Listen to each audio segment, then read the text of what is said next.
তুমি জুমার দিন পেলে কিন্তু জুমার নামাজ পড়লে তাহলে কি হবে? তোমার জন্য ওই দিনের থেকে কোনো ফায়দা নেই। জুমার দিন তোমার জীবনে আসলো কিন্তু জুমার নামাজ পড়লে এর থেকে কি ফায়দা পাবে? ফায়দা। শুধু আমাদের কি করতে হবে? জুমার নামাজ পড়তে হবে। হাদিস শরীফের বিদ্যমান কয়েক নবীজি সেদিকে ইঙ্গিত করেছে। আর জুমা অর্থাৎ জুমার নামাজ। আর জুমা তো হজ্জুল মাসাকিন, আমার উম্মতের ভিতরে যারা গরিব থাকবে, আমার উম্মতের ভিতরে গরিব থাকবে কিয়ামত পর্যন্ত। এই যে গরিব জনগোষ্ঠী আরে বেশি, 80 জনের উপরে আরে অর্থনৈতিক কারণে এরা হজ যেতে পারবে না। আল্লাহ পাক কোরআনের ভিতরে হজের যে বিধান জারি করে দিয়েছে, হজ কাদের জন্য? যারা স্বাবলম্বী তাদের জন্য। ওয়ালিল্লাহি আলান নাসি হিজ্জুল বাইতি মান ইসতাতা ইলাইহি সাবিলা। কোরআন আল্লাহ পাক বলে যে যারা স্বাবলম্বী থাকবে, অর্থনৈতিক অবলম্বন থাকবে, হজে যাওয়ার সমস্ত খরচপাতি তার থাকবে এবং শারীরিক ভাবেও সে কি হবে? সামর্থ্যবান। অসুস্থ হলো, সে হাঁটতে পারবে না, তার জন্য তো এই বিধান জারি হবে না, মাফ করে দেওয়া হয়েছে। আর একটা সামর্থ্য থাকতে হবে কি? রাস্তা চলন, তোমার দেশের থেকে আল্লাহ ঘর পর্যন্ত যাওয়ার যে রাস্তা, ওই রাস্তার নিরাপত্তা, ওই রাস্তার যদি নিরাপত্তা থাকে, এই 3 বিষয়টা যদি তোমার জন্য থাকে তাহলে তোমার জন্য রাস্তা। আর যদি না থাকে তাহলে আল্লাহ গরিব, সে যদি শারীরিক ভাবে সামর্থ্যবান হয় তাও তার জন্য মাফ করে দেওয়া হয়েছে, কারণ তার অর্থ নেই, অর্থনৈতিক ভাবে সে স্বাবলম্বী নয়, এই জন্য না। ধনী ব্যক্তি, তার অর্থ আছে কিন্তু শারীরিক সামর্থ্য নেই, তাকে মাফ করে দেওয়া হয়েছে। ধনী ব্যক্তি বা গরিব ব্যক্তি বলে কথা নেই।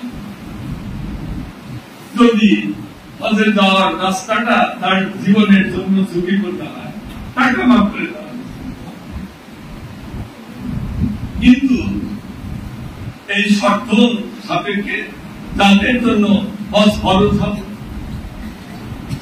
তারা হজে যাবে এবং তাদের জন্য হজে যেতে হবে। যদি না যায় তাহলে কি হবে? তাহলে তারা আল্লাহর তরফে শাস্তি পাবে। আল্লাহ পাক যে শাস্তি নির্ধারণ করেছেন সেই শাস্তি পাবে। আমার নবীজি বলেন যে যারা গরিব হজে যেতে পারেন না,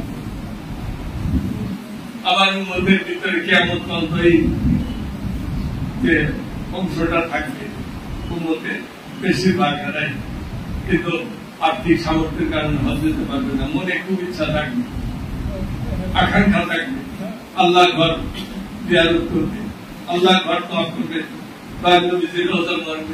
মনের ভিতরে তামান্না ইচ্ছা প্রবল ভাবে আছে, কিন্তু আর্থিক সামর্থ্য নেই।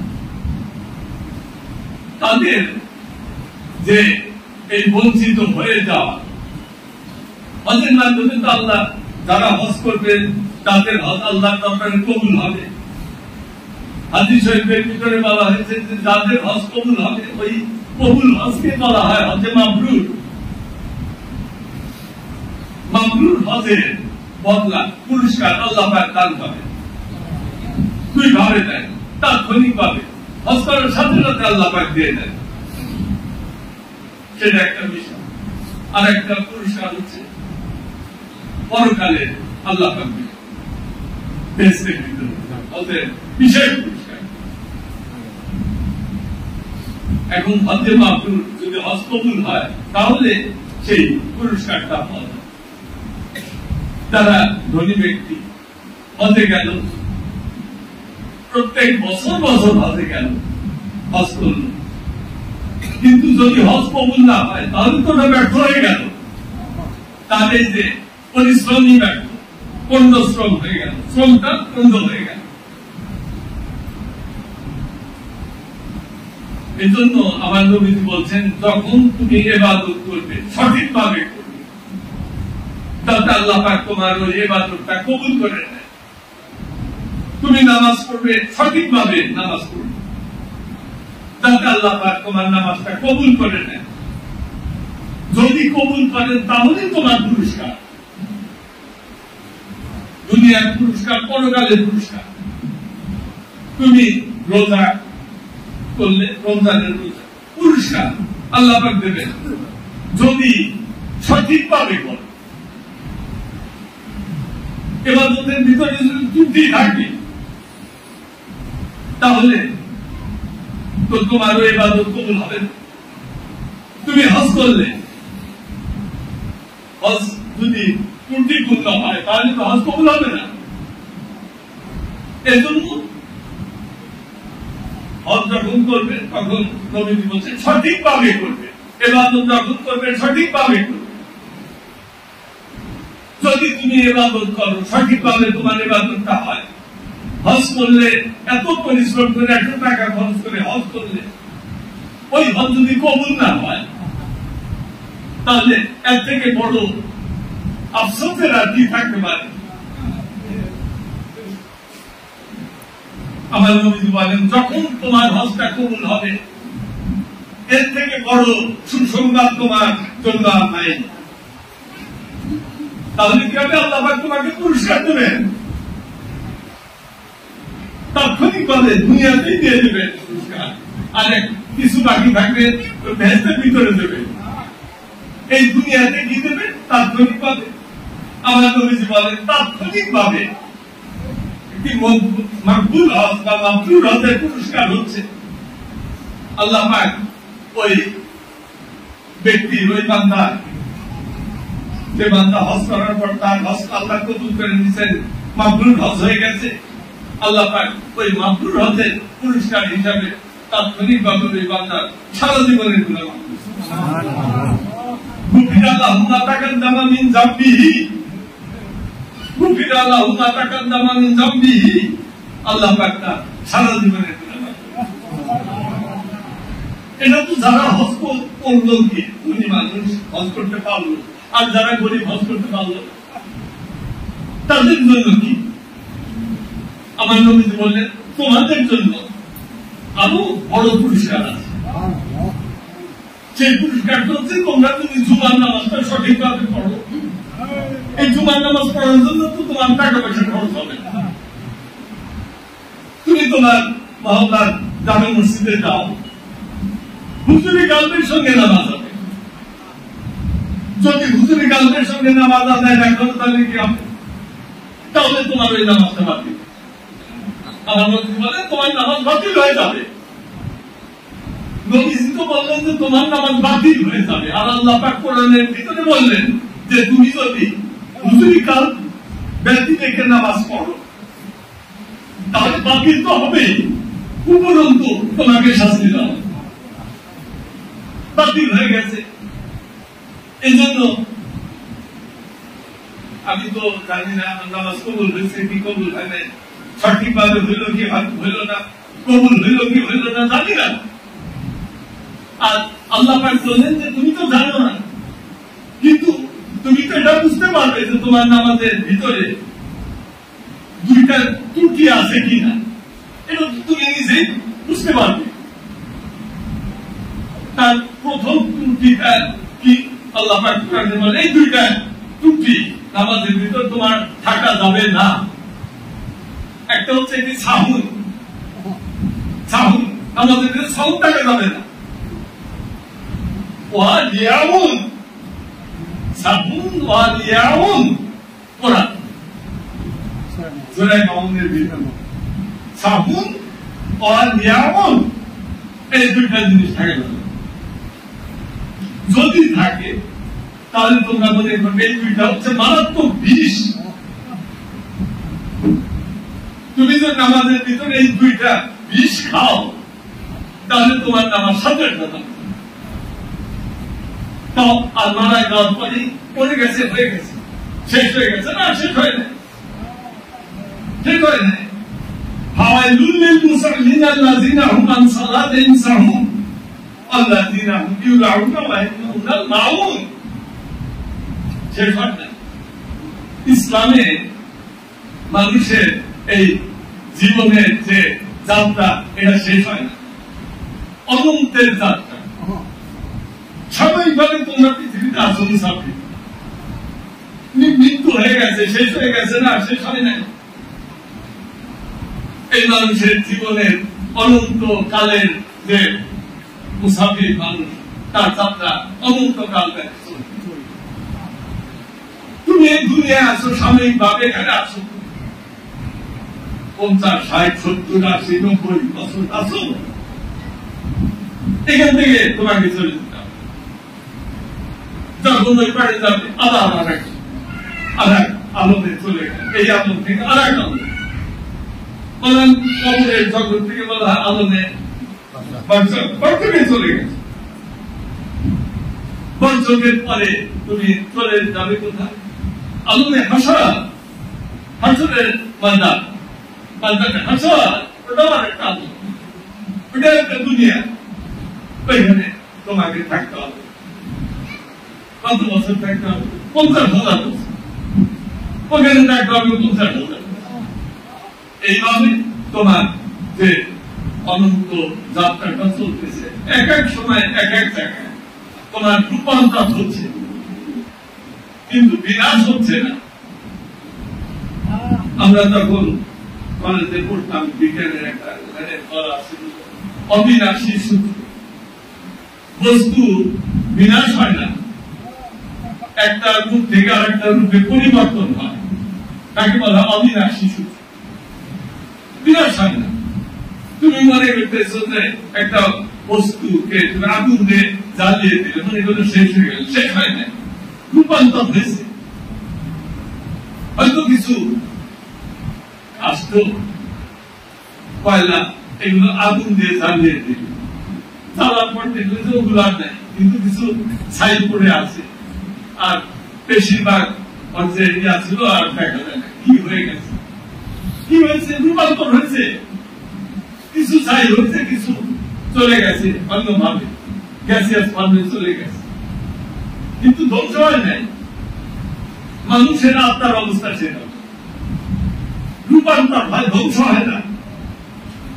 পৃথিবীতে তার এক রূপ, তার সুরত, পৃথিবীর সুরত, আলমে বর্জকে তার সুরত, ঠিক এইরকম সুরত আলমে বর্জকে না। জিনের যে বিষয়টা, ওখানে তোমার সুরতটা কিরকম? হ্যাঁ, এরকমই আছে, কিন্তু কিছু পরিবর্তন তো আছে। আলমে আসরের যে আলম, ওখানে তোমার সুরতটা কিরকম? এইভাবে আস্তে আস্তে এক জগতে যাবে একরকম। বলা হয় যে নবীজির যে আলম, নবীজি এক এক সময় এক এক আলমে ছিলেন, এক এক সুরতে। দয়ালনবীজির 4 আলমের পায় বলা হয়, দয়ালনবীজির 4 আলমের পায়, 4 আলম। হুজুর পাক সাল্লাল্লাহু আলাইহি ওয়াসাল্লামের উজুদিয়া তাদের বাসারি সুরত, এই বাসারি সুরতে তিনি ছিলেন। কোন জগতে তিনি আছেন? বাসারি জগৎ এখন কোথায় আছেন? এই আলমে উজুদের আলম কোথায়? এই পৃথিবী। তারপর আলমে মোকামে মাহমুদ, 4 মোকাম, আলম বা মোকাম। মোকামটাই আলম, মোকাম মানে স্থান। নবীজির 4 স্থানের বাড়ি, 4 মোকামের বাড়ি। মোকামে উজুর নবীজি তার যে বাসা দিয়ে ছুড়তে কোন মোকামে আছে আছে তার মোকামটা কোথায় ছিল বা এখন কোথায় আছে? মোকামে মাহমুদ, এই মোকামে মাহমুদ, এই মোকামটা কোথায়? মোকামে শুহুদ, মোকামে শুহুদ, ওই মোকামে শুহুদের মোকাম নবীজি কোথায় হবে? ওটা এখনো হয় নাই। কোথায় নবীজি দেখেন নাই? মোকামে শুহুদ দেখছেন? নবীজি বলেন যে আমি যারা শরীফে আমি আমার মোকামে শুহুদ দেখে মোকামে মোকামে মাসুর, মোকামে মাসুর আল্লাহ দিদারের মোকাম, আল্লাহ দিদারের মোকাম। ওটা মেরাজের সময় নবীজি একবার সংগঠিত হয়েছে ওই মোকামে। আরো মোকাম আছে, একটা দুটা মোকাম না, এই চার মোকাম বললেই শেষ হবে না। তরিকতের ওয়াজ নসরত ব্যাখ্যা এটা ব্যাপক, বলা হয় অনন্ত। এখন আমাদের কথা হচ্ছে নামাজ আমরা পড়তেছি, এই জুমার নামাজ, এটা আপনারা আমরা পড়ি, যারা গরিব। আজকে একটা বিরাট সুন্দর নবীজি বলছেন তুমি এখানে নামাজটাকে সঠিকভাবে পড়ো, হুজুরি কালমে পড়ো। এই দুইটা বিষ তুমি নিজেই বুঝতে পারবে তোমার ভিতরে এই দুইটা বিষ আছে কি নাই। যদি থাকে একবারে ওটাকে পরিত্যাগ করো, পরিত্যাজ্য করো। তার একটা কি সাহুন, সাহুন মানে অমনোযোগিতা। হুজুরি কালমে নামাজ পড়তে হবে। হুজুরি কালমে নামাজ মানে কি মনোযোগিতা সহ নামাজ আছে, মনোযোগ থাকতে হবে নামাজে। কার প্রতি মনোযোগ? আল্লাহর প্রতি মনোযোগ। তোমার কালমের ভিতরে আল্লাহর জিকির থাকতে হবে। যদি তোমার কালমের ভিতরে আল্লাহর জিকির না থাকে, ওই কাল শূন্য থাকবে না, ওখানে অন্য জিকির আসবে।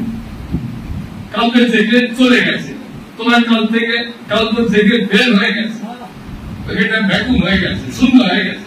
তখন অন্য জিকির তোমার ওই কালমের ভিতরে আল্লাহ জিকরুল্লাহ, আল্লাহ থেকে জিকরে গায়রুল্লাহ, গায়রুল্লাহ জিকির এসে ঢুকবে। এই যে গায়রুল্লাহ জিকির ঢুকবে, এটাকে তোমার ফিরাতে হবে। কিভাবে ফিরাবে? এটা হচ্ছে কালবের চর্চা, কালবের শিক্ষা। তোমার কালের দিন তোমাকে শিখাবে কি করে তুমি তোমার কালকে সুরক্ষা করবে। এই জন্য কালবের চর্চার দরকার। আমার নবী বলছেন এই কালবের চর্চা কি করে হয়? কালবের চর্চা হয় পাঁচ ভাবে, পাঁচটা পর্যায়ে, পাঁচ ভাবে তোমার কালবের চর্চা হয়। একটা হচ্ছে কি বলা হয় বুনিয়াল ইসলাম আলা খামসে, ইসলামের ইসলাম নামক ঘরের চারটা পাঁচটা খুঁজে, কালেমা, নামাজ, রোজা, হজ, এই পাঁচটা ইসলাম নামক ঘরে। এই খুঁটি বাদ দিয়ে দাও, ঘর থাকবে। কালেমাটা আছে শুধু, আর চারটা খুঁটি নাই। ঘর দুর্বল হবে, কিন্তু ঘরটা খুব মঙ্গল থাকবে, একবার ধ্বংস হয়ে যাবে। ওই কালেমাটা হচ্ছে মূল। এখন চার কোনার হচ্ছে চারটা খুঁটি, নামাজ, রোজা, হজ, যাকাত। কিন্তু মূল যে ভোটারটা কালেমা, ওইটাই না করা, তাহলে ওই চারটা খুঁটি তোমার ঘরকে রাখতে পারবে। ঘরকে রাখার জন্য মূল হইতেছে ওই কালেমা। সেরকম ভাবে বুনিয়াদ তালিকা তো আলা খামছে, খাজা বলছেন যে তরিকত তামের ঘরের পাঁচটা খুঁটি। তার প্রথমটা হইতেছে জিকির, ভিতরটা হচ্ছে জেকেরের ভিতরে, জেকেরের ভিতরে কালেমা থাকবে। জেকের জেকের তখন তোমার কাল পর্যন্ত যাবে, কারণ তরিকার সাধনা হইতেছে কাল কেন্দ্রিক, কাল কেন্দ্রিক। এটা হচ্ছে মুখ্য, কালটা হচ্ছে মুখ্য, আর তোমার যে মস্তিষ্ক এটা হইতেছে গৌণ, এটা মুখ্য না। ইসলামী তরিকতের সাধনায় তোমার কালটা হচ্ছে মুখ্য বিষয়, এটি মূল। আর তোমার যে বুদ্ধি, এটা হচ্ছে কোন, এটাও লাগবে। খাজা ভাই তুমি বলছেন যে আদম মোহাম্মদ বুদ্ধি সাহস, বুদ্ধি লাগবে। এই বুদ্ধিটা তোমার কোথায় আসবে? মস্তিষ্ক থেকে। এখন এই কালবের চর্চা, তোমাকে কালবের চর্চা করতে হবে। যদি কালবের চর্চা করো তাহলে ইমান তোমার থাকতেই হবে, তাহলে কালবের চর্চা হবে। এখন যখন ইমান আসবে তখন কালবের ভিতরে তুমি প্রবেশ করার পারমিশন, সেই যোগ্যতা তোমার অর্জিত হলো ইমানের মাধ্যমে। এই জন্য বলা হয় কালবের ভিতরে যেতে হলে তোমার ইমান থাকবে। ইমানটা কি? ইমান আমরা বলি ইমান আলহামদুলিল্লাহ এই 7টা বিষয়, অদৃশ্য বিষয়ের উপরে বিশ্বাস করবো, এটা কি মান পায়। আর আমার নবী বলে হ্যাঁ 7টা অদৃশ্য বিষয়ের বিশ্বাস করবো, কিন্তু এই ইমান নামক ঘরে যদি তুমি যাইতে চাও তাহলে আর একটা চাবি, তোমার জন্য একটা চাবি লাগবে, স্বতন্ত্র চাবি। সেই চাবিটা হচ্ছে আমার নবী বলেন আমার মহব্বত।